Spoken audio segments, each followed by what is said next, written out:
To all my moms moving on, I have something amazing for you. If you're ready to move on from your engagement ring, the experts at Worthy can help you turn it into cash, fast and risk-free. Worthy does all the work, and their competitive auctions get you the best deal possible. Over 45,000 people have already moved on with Worthy. Are you ready to move on too? Visit worthy.com/moms to get an extra $100 when your jewelry sells for over $1,500. That's worthy.com/moms for a special bonus offer just for the Moms Moving On community. For anybody who's sitting, and feels that grief so heavy in their chest, and if you're listening and you feel that, you know what I mean, it's like a weight literally on your chest. What did you do to help relieve you of that weight in that year? When I first set out on a year of Grieve Leave, I had this vision that it was going to be my Eat, Pray, Love year. And that it was going to be like, oh, I'm going to read a grief book on the beach somewhere, and it's going to be like a wellness retreat, and right. I'll wear... Wham, bam, I'm over it.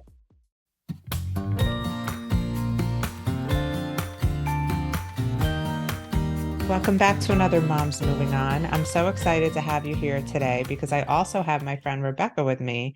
She is just a gem. Rebecca Feinglos, I don't know, if you like Adele, I think this is going to be the girl for you. But before we get into all that, I'll tell you that Rebecca quit her job to take a sabbatical year to grieve.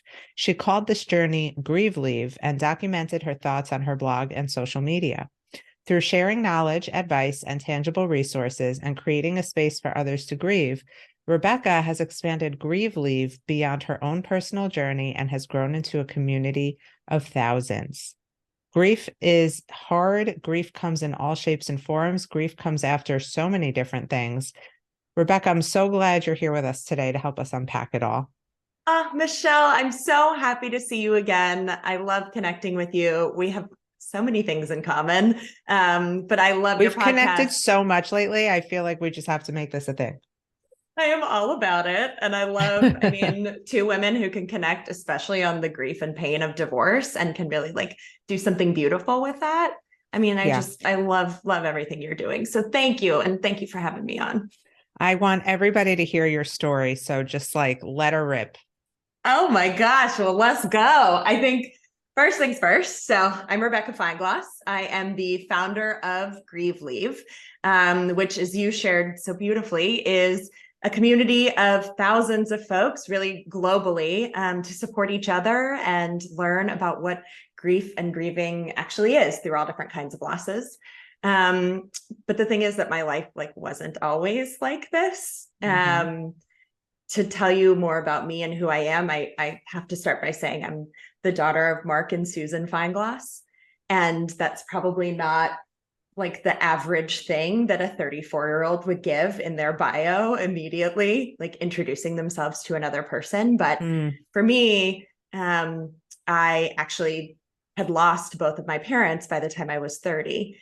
I lost my mother to brain cancer when I was a child, and I lost my father very suddenly in 2020, actually on the first day of COVID lockdown. And after my father died, a lot of things were reset for me in my life, and what I wanted to do, how I wanted to take care of my own well-being. And it forced me to really confront a lot of different things in my life. One of those things that I confronted was that I was actually really unhappy in my marriage. And isn't it funny how certain things will just spark the sense of knowing in you that you just can't ignore at all. And maybe it's the flip side, the beautiful side of loss is that when we lose someone we love, or when we have a big change in our lives, it can help us reset our thinking around actually our happiness and our overall balance and our well-being. And for me, I was 30 with 2 dead parents. I had this moment of just being damn, no one's going to take care of me except for me. Oh my God. Yeah. Right. And I had to realign a lot of things in my life. But a year after my dad passed, I chose to end my marriage. It was the best decision that I ever made. Probably that, and then leaving my job a year later to take a Leaving grief all the sabbatical. things, starting fresh. It was, I can't say that I'd recommend to everybody in the world that they should quit their job to go grieve for a year. But for me, Michelle, I was just exhausted. Yeah. I was exhausted. I had the grief from losing both of my parents, the grief of the end of a marriage, even though it was my choice. Like there's still We're grief going in to talk that. about that, how we are Yeah, all entitled to still grieve, even if it is our choice. But totally. continue. Well, I think the big key idea is that I left a career that I loved in government and education that I'd worked really hard for. I know both of us were teachers in our lives, but I'd worked my way up in a career I really loved. And with all of this grief compounding in my life, I didn't really have the vocabulary for it. I don't think I knew how to face any of that grief. Our society incentivizes people to put their heads down and like get to work and Oh, be yeah. resilient. Oh, yeah. And I felt so overwhelmed at the end of 2021 that I knew I had to do something. And I felt like my grief had something to do with it. And I decided to leave my job and spend a whole year learning about what grief and grieving actually is. And I wrote about it in a blog. I called it Grieve Leave because that rhymes and that's fun. And it's the former kindergarten teacher in me, I guess. And just in case, I had a feeling that writing about my experience of learning what grief and grieving was every single day might resonate with someone else. It turned out that it did.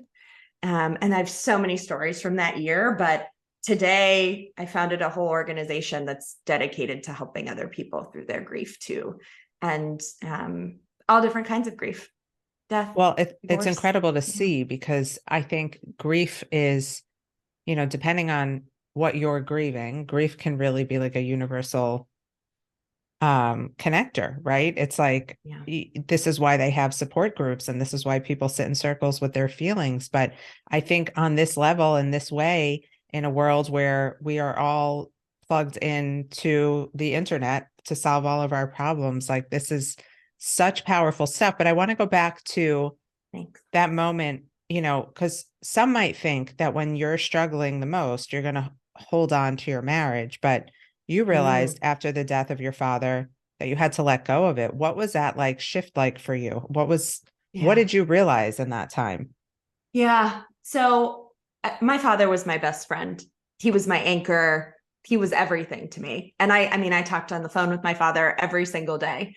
And having lost my mother so young, my father and I became very, very close. And losing him so suddenly, plus COVID falling at the exact same time. My dad died on March 14th, 2020. Day one. Yeah. And I was in the last phone call that I had with him is I was going into our governor's office to work with our team to shut down schools. That was what I was called in to do that day. And I phoned my dad as I was driving in and said, guess what I'm going to go do today? Like this COVID thing's really a big deal. And my dad told me he loved me and said he was so proud. And that was incredible that I was going to go support the state in that. And 2 hours, he was dead. Oh my And God. I can't even. yeah, it was insane. And so, I took a month off work and I dove headfirst back into work and then was in lockdown with my ex. And between not having my father there as that anchor for me, as my other person in my life, and having work being so consuming, and being in lockdown with this person really forced me to wrestle with this marriage isn't working. It hasn't been working. Mm-hmm. And it was losing my dad. It was that big loss. That was the big reframe in my mind. It was this sense of responsibility for my own well-being that I felt like no one else was going to fix this for me. I had to make sure that I was taking care of myself, and there was no like this marriage that I'd worked really hard for years, I had to confront the fact that it really wasn't working. And that was okay, that I could still take care of me. I had to take care of me. And so I chose to end it. But it was my dad's death that was the reframe for me. It feels like that had to happen first. Yeah.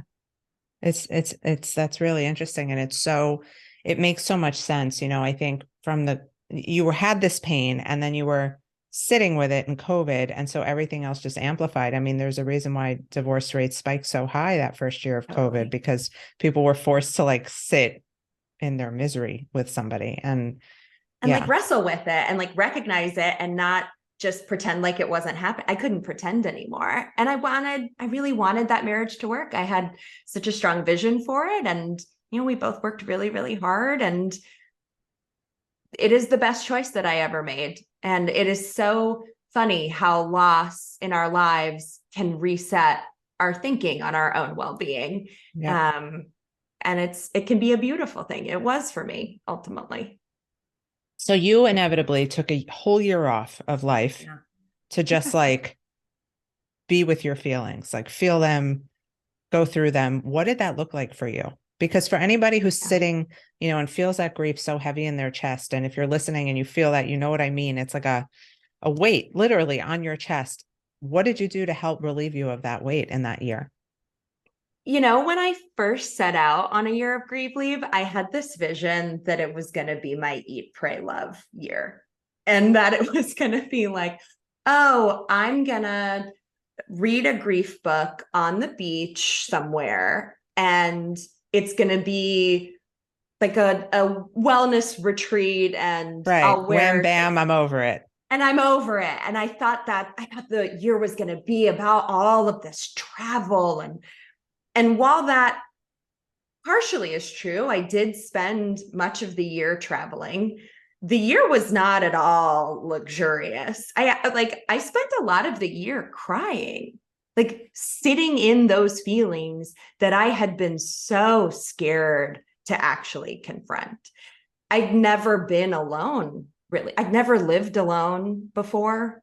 I had never spent that much time by myself. And so much of my year of Grieve Leave, of doing something to grieve every single day, whether that was a big thing or a small thing, so much of that was just about like accepting the feelings that I had, the scary ones, the really sad ones, the ones that questioned my own self-worth, and looking at those feelings and wrestling with them and letting them out through all different kinds of ways. I can tell you a million and one ways, but that's what it was about. Yeah. But we have to hear some of those ways, because I think for women in particular, when you're leaving a marriage and you have that sense of grief, number one, you're scared to be alone with your feelings. I was somebody who was always like on the run, like could not sit still because I never wanted to have to confront how I actually felt until I got divorced. And I realized, okay, I have a 2-year-old now and I can't be like running away from my feelings and like throwing myself at somebody new just to escape how I feel inside. Right. But then the other part of that is like, if I leave my marriage because that's the best choice for me and I choose to grieve, everyone's going to say, well, then why'd you leave? Why did you even go if it's so hard for you? And that's, I think, one of the most challenging things women deal with when they choose to leave a marriage. That it seems like it would be easier to just stick it out. Is that right? Like, what you're saying? Like, oh, single motherhood is hard. Should have stayed. You're sad that the marriage is over. Should have stayed. Should have stayed. Yeah. Yeah. And that's what we get. It's so true. And I'm sure there are folks who are listening in right now and who are weighing like should I stay or should I go? Or who are weighing those feelings of regret, which I would argue are feelings of grief after you do choose to end a marriage, of this, did I make the right choice? Because I feel so terrible now. Yeah. And hindsight is always 2020. You look back and you're like, oh, was it really that bad? It was, right? But you have to confront those feelings of grief after you choose to end something. You have to work through all of that pain. For me, working through the grief of my divorce through Grieve Leave, that looked in part like going through old photos of me and my ex that I didn't touch for over a year. They sat on my phone, or they were like printed out in my condo, or in boxes. I couldn't deal with it until that year. One of the things I spent months going through in some kind of a ritual like thing every day, scrolling through my Facebook memories, looking at each photo. Oh, that's painful. But it had to be done. I didn't want the photos there anymore. For me, I didn't want the reminders anymore. Right. Because they represented almost an image of a partnership that I projected to the world that wasn't true. But the grieving like part all of us. was right. The grieving part of that was actually like sitting there to look at the photos and cry, or feel anger, or feel regret, or feel frustrated with myself that I stayed for as long as I did. And I had to sit with it. That is one thing that I did during Grieve Leave. I looked through a lot of photos. I threw away a lot of photos. And it was so hard, and also so freeing. That's what grieving is. It's taking the time to sit with it, and we feel better after. Listen, sometimes those Facebook memories, I'll tell you one app I had to disable when this was 6 years ago, and I don't know if people even still use it, Time Hop. I mean, it was like an assault on my emotions. Totally. Every morning, like, oh, your memory is here. And I'm like on the beach on my honeymoon with my ex-husband. And I'm like, no, totally. I don't want to see that right now. Every single day, even today, I did it this morning. I look at my Facebook memories and I look through them, and I delete anything that I don't want to see again next year, that I may have missed. It's really painful, but it is also so important. Like, it's okay that it's painful. The thing that I've been working through in my own grief and in my year of Grieve Leave, and now that I'm not on leave and I'm just trying to grieve every single day in my normal life now as a founder of an organization, it is okay. Whatever the feeling is that's coming up, I'm not going to beat myself up for it. It's that sense of acceptance of whatever my griefy feelings are, just to know that I'm not alone in those feelings, and that those feelings are okay. I think that's something that we as women, maybe we don't hear enough, and men too. Like, we don't hear enough that our feelings are okay, whatever they are. We judge ourselves for them. It's good you bring up the men, because as I'm, growing more and more in my practice, coaching parents,